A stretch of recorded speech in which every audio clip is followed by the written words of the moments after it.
Good morning. Today is February 23rd, 2013. It's a lovely day. God is good. I thank God for this day and all the days that He bestowed upon me. It's November the 5th, Tuesday, 2013. Unable to sleep at this time, thought I'd do a little recording. Don't know what I'm doing, but I'm trying anyway. Let's see what happens. Talking about my maternal grandparents, Alex and Alice Trammer. They had 4 lovely daughters. The oldest was Moselle, Verna, Tommy Lee, and Beulah. And their grandchildren were 4 granddaughters, Anne, Drucellia, Christine, and Jean. Can you imagine? Until these first cousins married and began their own family, it was just all females in the family. But after Anne married, and she had her first child, and it was a boy, Dwayne, and Drucilla was married and had her first child, John Evans, and Jean was married and had her first child, and it was a boy, Mark. And Christine was married and had her first child, and it was a boy named Gregory. What a coincidence. Growing up with my first cousins was something to be cherished. We grew up like sisters and had a wonderful childhood together. We experienced a lot of things together.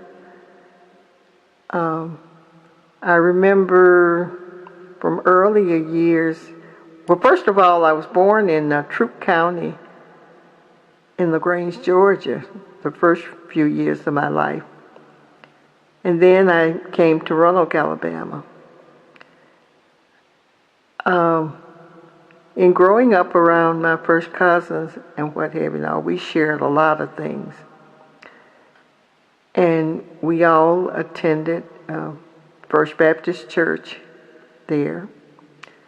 I joined the church and was baptized at the First Baptist Church in Roanoke, Alabama. And during the course of the time that I was growing up, we all took piano lessons. And I must have been about 12 years old or so when I began playing for the choir at the church. We had quite a choir. And in fact, we broadcast on Saturday mornings. That's how good we were. Not bragging or what have you, but we were good.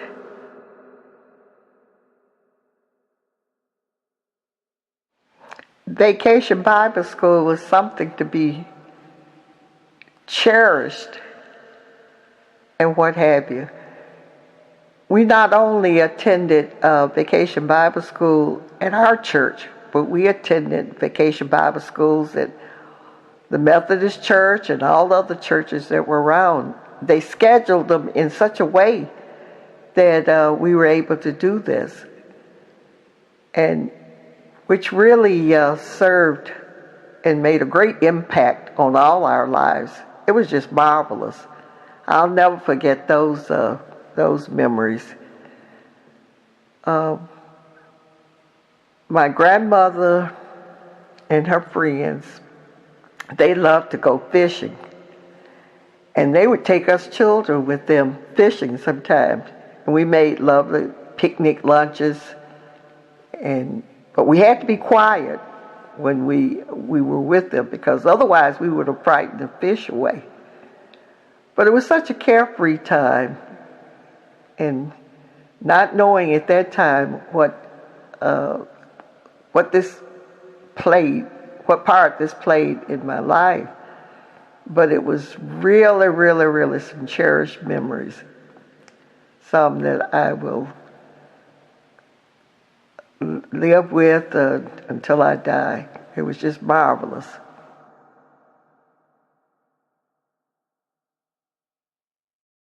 Did I mention that in growing up, and with us being so close to one another and around at that time, my grandfather had long since passed, but my grandmother, she had a sister named Aunt Beauty who lived in Notasulga, and she'd always go to visit her sister and her family during the time that they had, well, what they call really now like homecoming or revivals or what have you. We would make this trip with her in August every year, and we have to ride on the train. We took the train to get there, and we knew we were going to the country, and we knew that there were no stores there.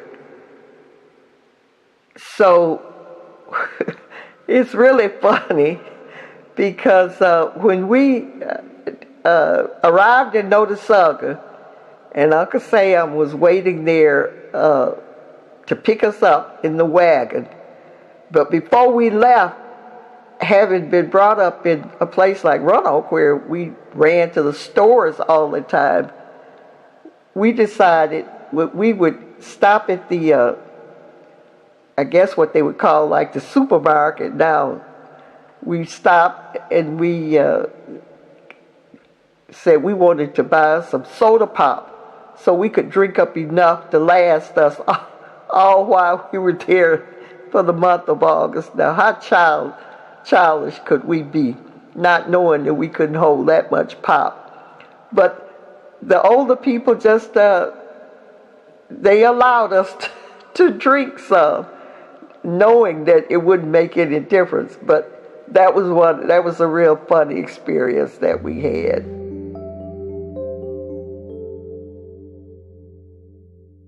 I was just thinking, my childhood was so much fun, carefree.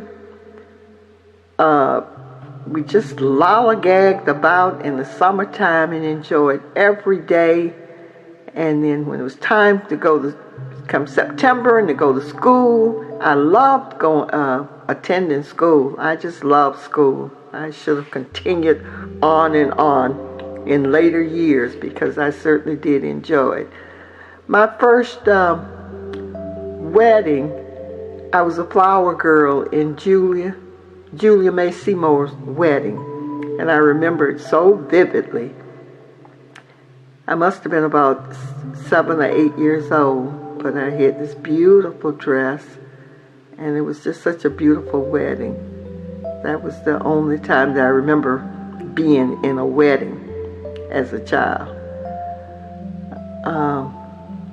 As I say, going to school was just a joy.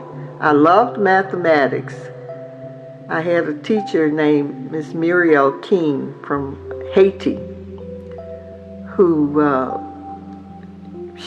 she knew I loved math, and she was encouraging me to attend college to become a mathematician like she was, because she was excellent. But I had my heart set on going to school to become a nurse, because my piano teacher, Miss Louise Riley, who was also my literature and English teacher in school, her sister, Ardell, but we called her Mouse, she had attended Fisk University and became a nurse, and she joined the service once she completed her education, and I always admired her. So I thought about her and the beautiful uniform she wore and I had made up my mind then and there as a little girl that I was going to become a nurse. And I never regretted that decision, because that's my profession. I really, really enjoyed it for the 44 years that I worked in it. And it just fulfilled my life and allowed me to have my family and enjoy my career, and all in one package. So, which a lot of people can't say that, but I can truly say I enjoyed being a nurse. I enjoyed being around people and helping people. And so it has made my life complete.